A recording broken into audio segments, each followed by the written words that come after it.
bintang tamu berikutnya, ini juga wanita tangguh yang sangat luar biasa. Di tengah badai kehidupan, dia masih tetap berdiri dengan tegak.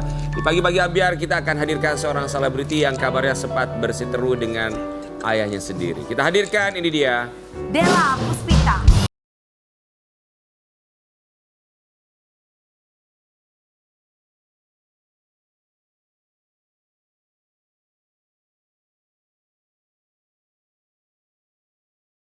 Della Puspita. Gak pernah berubah dari dulu.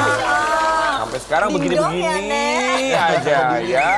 Della Puspita, kami semua di sini mengucapkan terima kasih. Udah pada waktunya datang ke sini, Kak. Di saat lagi hujan bergerimis. Tapi kita juga berharap semoga Della Puspita selalu diberikan ketenangan hati, semakin bahagia juga ya. Ketika kita harus bahagia itu paling penting. Ketika mendengar kabar perseteruan Della Puspita dan juga ayahnya, pastinya membuat semua orang bertanya-tanya. Tapi kita mau kasih lihat dulu yang satu ini ya. Iya. Iya. Jadi sebenarnya apa yang terjadi? Gimana tuh kabar beritanya? Ayah kamu. Ayah Jaja. Ayah Jaja ya. Bener nggak sih Kak berita itu, Kak? Benar. Sebenarnya tuh gimana ya? Ini sama seperti membuka luka lama ya kalian ini ya. Jadi hal yang sebenarnya aku nggak pernah mau bahas lagi karena notabene kan sebenarnya yang disebut semua orang itu ayah aku dalam tanda kutip itu kan sudah Paswe udah meninggal. Jadi kalaupun misalnya aku mengutarakan pembenaran atas opini aku sendiri itu kayak jadi nggak fair karena beliau tidak bisa mengutarakan opini beliau terhadap aku. Kenapa ada kalimat ayah aku dalam tanda kutip? Kenapa harus ada istilah dalam tanda kutip? Karena kan yang dituntut oleh halayak itu adalah pengakuan aku terhadap beliau sebagai ayah biologis. Tapi kan sebenarnya kenyataannya nggak seperti itu gitu loh. Kalau memang iya, kalau ayah aja tapi bukan ayah biologis karena notabene memang beliau dulu pernah menikah sama mama aku itu pun tidak terlalu lama gitu. Jadi ceritanya ada seorang pria yang mengaku bahwa beliau ini adalah ayah biologis dari seorang Della Puspita, seperti itu. Iya. Tapi yang kamu tahu faktanya Bukan. tahu dari mana bahwa faktanya beliau ini yang sudah berpulang bukan ayah kandung Della Puspita? Yang tahu bapak kandung aku siapa itu kan ibu aku. Kalau begitu ibu aku yang mengandung aku, yang melahirkan aku bilang bukan, ya berarti aku nggak perlu bertanya ke pihak manapun juga. Mau si A, si B, si C ngomong gue bapaknya. Tapi nyokap gue bilang bapak kamu ini dan aku sudah tahu sosoknya itu siapa. Kan aku juga nggak perlu untuk mengikuti kemauan halayak banyak hanya ingin supaya aku ini dianggap dicap bagus karena buat aku apapun yang terjadi di hidup aku tetap di posisi mau aku dihujat anak durhaka mau dihujat anak haram tetap ibu aku harus aku bela mau apapun posisi Karena aku. beliaulah yang lebih tahu ya. Betul. Tapi kenapa sampai ada statement dari seorang pria dia merasa bahwa dia adalah ayah biologis kamu? Itu hak semua orang sih ya. Aku pun bisa membuat statement, aku saudara kandungnya Jennifer Lopez loh, bisa aja kan. Setiap orang itu bebas memberikan statement, entah itu mereka punya opini sendiri, itu adalah haknya orang. Siapapun boleh menganggap aku anaknya, boleh menganggap aku adiknya, tapi tetap aku dan ibu aku yang tahu siapa yang sebenarnya itu aja. Jadi aku nggak perlu ngumbar kemana-mana sih. Masalah orang mau ngomong apa, A, B, C, dan Z itu terserah mereka. Betul, itu memang hak semua orang untuk mengeluarkan statement, tapi rasanya itu bukan sebuah statement yang secara umum bisa digelontorkan oleh siapapun ya untuk mengakui seseorang sebagai anak biologisnya. Tapi kalau dari ibunya Della Puspita, dari mama sendiri, dia bilangnya apa?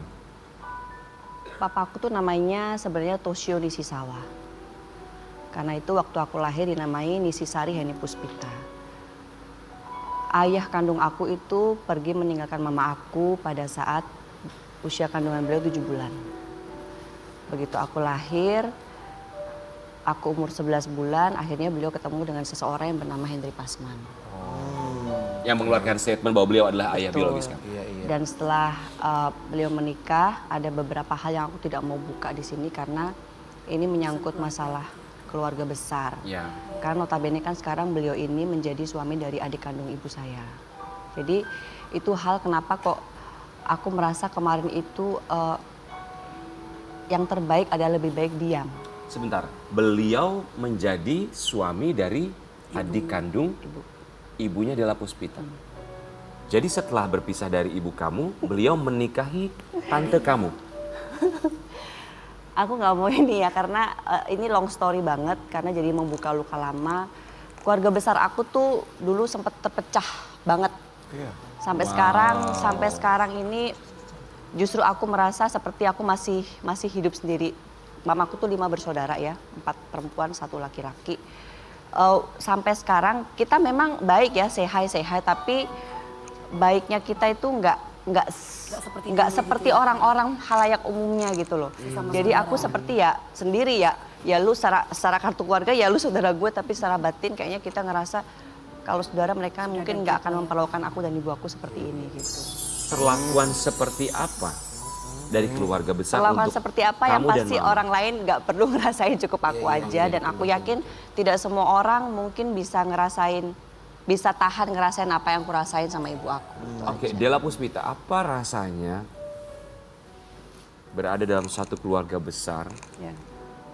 tapi ada konflik dalam tanda kutip, termasuk ketika hari raya, bagaimana untuk merayakan bersama. Betul. Kan kumpul pasti. Iya. Iya. Aku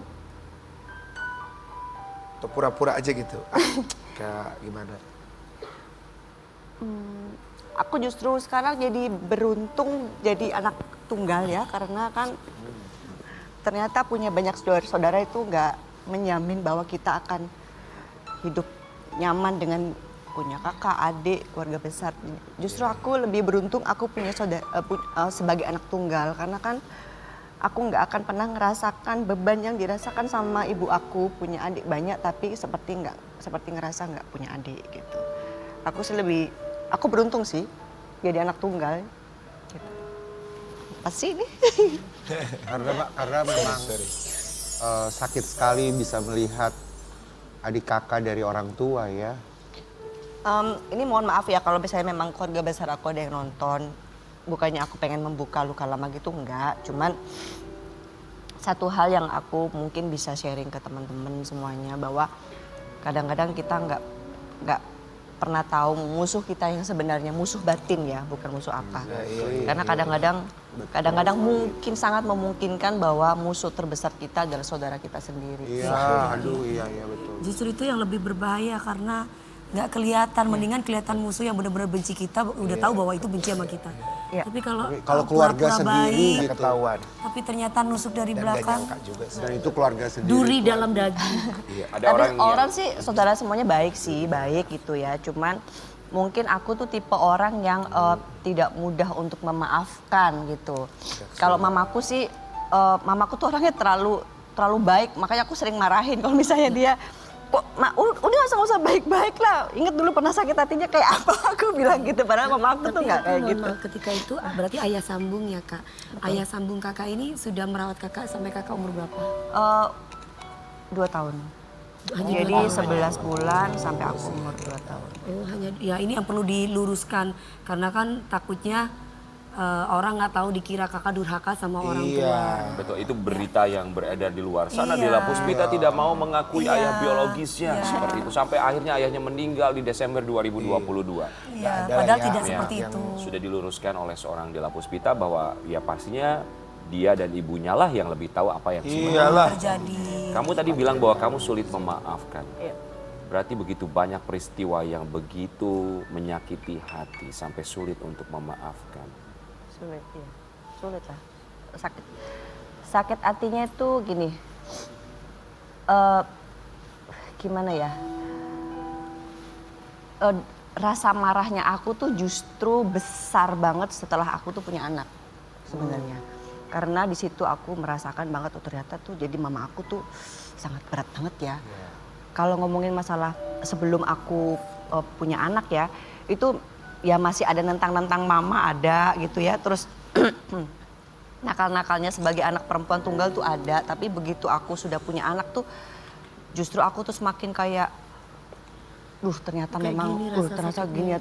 ternyata mamaku tuh kuat banget ya. Ternyata wajar kalau aku tuh sekarang benci banget tuh wajar gitu. Tapi ya aku mohon maaf. Tapi aku sempat sampaikan sih ke almarhum ya pada saat beliau kemarin sebelum meninggal tuh kan aku sempat temuin juga di rumah sakit. Aku Kamu sempat datang? Sempat datang karena memang dari pihak keluarga bilang datang karena pada saat beliau sakit tuh nyariin aku katanya.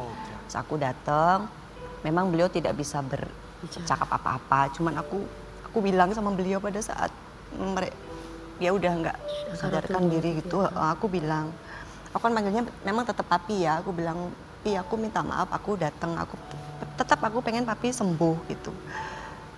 Kalau mau ngomongin memaafkan, aku berusaha banget, aku memaafkan, tapi aku jujur, aku memang sekarang belum bisa memaafkan. Itu pada saat itu tuh jarinya tuh agak gerak gitu, kayak pengen ngomong. Terus aku bilang, tapi aku berusaha maafin ya, aku berusaha maafin. Tapi memang aku belum bisa, karena aku terasa sakit banget, aku bilang gitu. Sakitnya tuh luar biasa. Terus ya alhamdulillah pada saat mamaku kan juga ikut nyungukin, mamaku juga bilang. Mama kamu datang juga? Mamaku datang, jadi kami berdua datang. Waktu itu kita bela-belain naik mobil ya, karena kan nggak dapet tiket pesawat. Udah bener-bener urgent banget. Datang ya sekarang kalau bisa di Malang. Oke. Kalau bisa sekarang berangkat kali itu tuh aku jam 9 malam, begitu habis video call, ternyata memang keadaannya udah sangat tidak memungkinkan untuk nunggu lama. Aku akhirnya pulang naik mobil sama anaknya beliau yang lagi di Jakarta juga. Terus gitu ya udah begitu kita nyampe rumah sakit. Sempat ngobrol-ngobrol seperti itu walaupun beliau dalam keadaan tidak sadar, tapi at least aku sudah menyampaikan apa yang aku mau dan aku yakin beliau ngerti dan mendengar apa yang aku sampaikan, apa yang disampaikan ibu aku juga. Terus tepat jam 3 sore beliau meninggal gitu.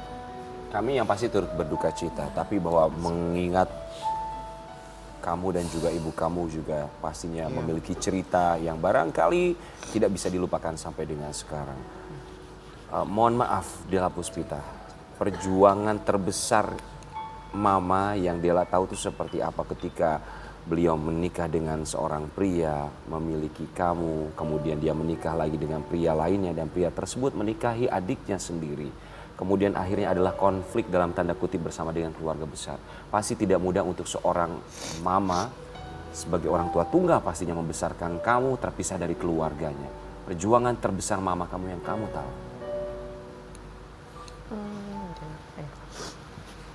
Bingung sih jawabnya ya, tapi gini, pelajaran yang bisa aku petik sebenarnya aku bersyukurnya karena aku kan yakin ya Allah itu tidak akan memberikan cobaan kalau kita nggak kuat. Jadi apa yang dialami sama mama aku sekarang itu kemarin-kemarin tuh justru itu hal yang menguatkan aku untuk menghadapi kehidupan yang sekarang.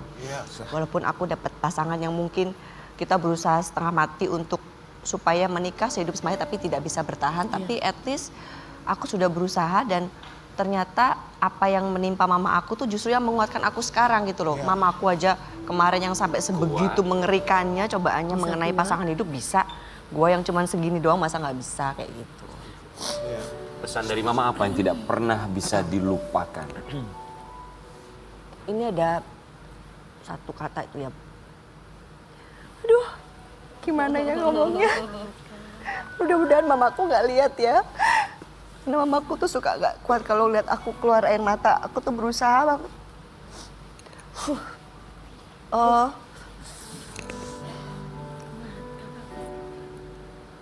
Ada satu kata tuh yang aku sampai sekarang itu nggak akan mungkin bisa lepas dari benak aku ya. Suatu hari aku jalan sama mamaku, kita liburan di tengah-tengah laut itu. Aku sengaja mau nyemplung gitu, nggak pakai pelampung. Mau kemana katanya? Mau ngapain? Mau nyemplung Mi, aku bilang gitu. Jangan katanya. Kenapa? Nyawanya Mami itu ada di kamu katanya gitu. Kalau kamu kenapa-kenapa berarti kamu sama aja seperti ngapa-ngapain Mami gitu. Gue langsung pakai baju pelampung. Gue nyemplung karena apa? Karena gue nggak mau sampai nyokap gue tuh, karena kan tak banget itu di sini ya. Namanya kita punya ibu yang anaknya cuma satu. Kalau ternyata nyawanya dia bilang ada di aku langsung nyemplung ke air supaya apa? Supaya dia nggak bisa ngelihat aku tuh Nangis. merah mata aku gitu. Itu terus ada satu hal lagi sih. Ini agak lucu juga katanya. Lain kali kamu kalau cinta sama seseorang jangan 100% ya. Cukup 50% aja, kalau bisa jangan lebih dari 50% katanya. Katanya ya karena nggak ada orang yang bisa mencintai diri kita selain diri kita sendiri katanya gitu. Itu betul sekali. Gitu. Mencintai Jadi diri kita sendiri dibandingkan mencintai orang lain terlebih dahulu ya. Dela Puspita, apa yang ingin disampaikan? Manggilnya mama apa mami? Mami, Mami ya. Kalau mami lagi nonton, mau bilang apa untuk seorang perempuan yang melahirkan kamu dengan segala macam perjuangan hidupnya, di mana nyawanya adalah ada di dalam diri seorang Dela Puspita. Apa yang mau disampaikan untuk mami? apa ya? Banyak hal sih yang pasti harapan aku sama Allah dulu yang pertama. Aku pengennya diberikan banyak kesempatan untuk lebih membahagiakan mamaku ya. Karena kan siapa lagi yang membahagiakan beliau kalau bukan aku untuk saat ini. Harapan aku ke mami ya mudah-mudahan mami masih diberikan kesabaran untuk melihat usaha aku, melihat beliau lebih bahagia lagi dari sebelumnya. Mamaku tuh nggak minta apa-apa sih katanya, cuman pengen, nih mami itu nggak minta apa-apa dari kamu, mami cuma pengen kamu lebih bahagia dari mami. Oh, amin, amin, insya Allah. Insya Allah. Itu pasti keinginan semua orang tua bahwa anak-anaknya lebih bahagia dibandingkan mereka. Ya, begitu juga keinginan dari seorang Dela Puspita pasti pengen anaknya lebih bahagia dibandingkan dia dong. Apalagi anaknya sekarang disebut kayak opa Korea. Jadi kita mau kasih lihat buat sobat Ambiar, setampan apa? Anak sulung Dela Puspita yang disebut setampan opa-opa Korea. Kok nggak diajak ke sini sih Kak Del anaknya? Kata Karen. Iya didandanin, disailingin sama Karen. Siapa namanya? Iya loh.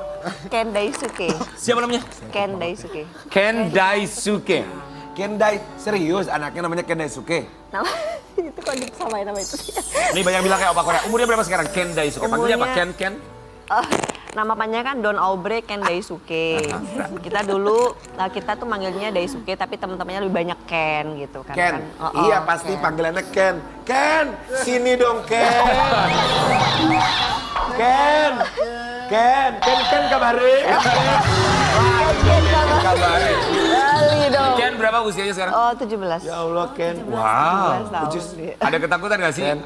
Anak satu-satunya kali ya? Ya takut sama lulus 17 tahun.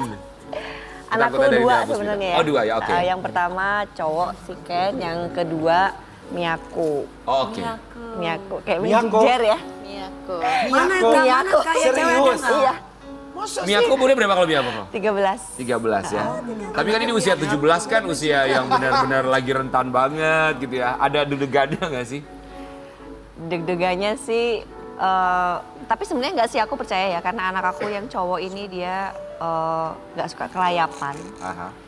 Terus bukan tipe anak yang suka gaul-gaul sama temen yang enggak, dan dia juga selalu open sama aku siapa temennya. Dan dia juga memperbolehkan aku kalau aku mau ngecek HP-nya. Oh boleh, ngeliat handphonenya boleh dia? Kamu suka ngecekin handphonenya? Oh suka. Kenapa? Aku kepo. Iya aku juga suka kepo sama handphone Ini anakku. bapaknya orang apa, ada blasteran gitu. Bapaknya tuh blasteran ya, dia ada Arab ada Jepang. Tuh. Bapaknya sekarang Itu masih ada pertanyaan Kak? kepo kita Ada. berdua. Bapaknya sekarang masih ada. Duda lo. Duda. Wis, kakak wis. Kakak udah cerai. Lah, kapan bisa aja? Tuh Karen. Kapan bisa aja? Gak percaya lu Oh, mah. jadi kakak janda. Sama kita. Tuh. Kadela kapan bisanya? Kan dia bilang. Udah ya, Sudah sekian lama waktu Kak? yang lalu lah. Setahun yang lalu. Sekian waktu yang lalu. Tapi anak-anak ikut sama Kadela? Oh iya harus dong. Oke, ngecek handphone segala macam, dia nggak masalah tuh Ken? Ya awalnya keberatan sih, ngapain sih? Mia pengen tahu aja kamu kalau ngobrol sama temen kayak Kayak gimana. tahu ya. gitu. Tapi kan Ken seganteng itu terus orang bilang juga kayak opa Korea. Ada keinginan nggak sih? Anak gua harus ini juga nih masuk ke industri hiburan, dunia hiburan gitu juga nggak sih? Aku ngikutin dia ya, karena kan harus ada passion ke situ kan. Jadi kalau nggak ada kemauan ya berat juga gitu. Tapi alhamdulillah sih mereka tertarik ya, jadi Oh ntar kita undang nih. tapi nanti ya kalau aku Undang dong anaknya dua-duanya. Ini aku sama Ken. Sama Ken. Kak, Kak, sekarang ngomong-ngomong kakak kan berarti sendiri sudah ada pendamping nggak? Udah yang antri mah banyak ya. Pengganti yang baru ada nggak? Kriterianya kayaknya agak susah ya nyari yang komplit Apa ya. kriterianya? Apakah? Dia itu harus komplit, Apa tuh? ganteng Harus semua-muanya signifikan, ya. Apa tuh komplit? Ganteng fisiknya, Ganteng ganteng fisiknya. imannya, ganteng rekeningnya, ganteng asetnya. Oh ini. Ganteng asetnya. Memang aku juga cari perempuan yang seperti itu. Aku dan Rian sevisi. Memang betul, karena kami adalah duniawi orangnya. Jadi cari yang paket komplit ya, rata-rata paket komplit begitu udah diambil sama orang. Ya. Tapi kalau mereka masih sering ketemu sama ayahnya nggak? Harus ya aku wajibkan karena walaupun orang tuanya berpisah, figur ayah dan ibu tuh nggak boleh lepas. Apalagi anakku kan 2 sepasang laki perempuan. Anak laki-laki tuh harus ada sentuhan didikan bapaknya. Karena kan aku seorang ibu tidak bisa mendidik bagaimana anak laki-laki menjadi sosok pria dewasa yang sesungguhnya gitu. Jadi harus kita bagi tugas sih. Bagi tugas ya. Oke, apa yang mau disampaikan untuk Ken dan juga Miyako?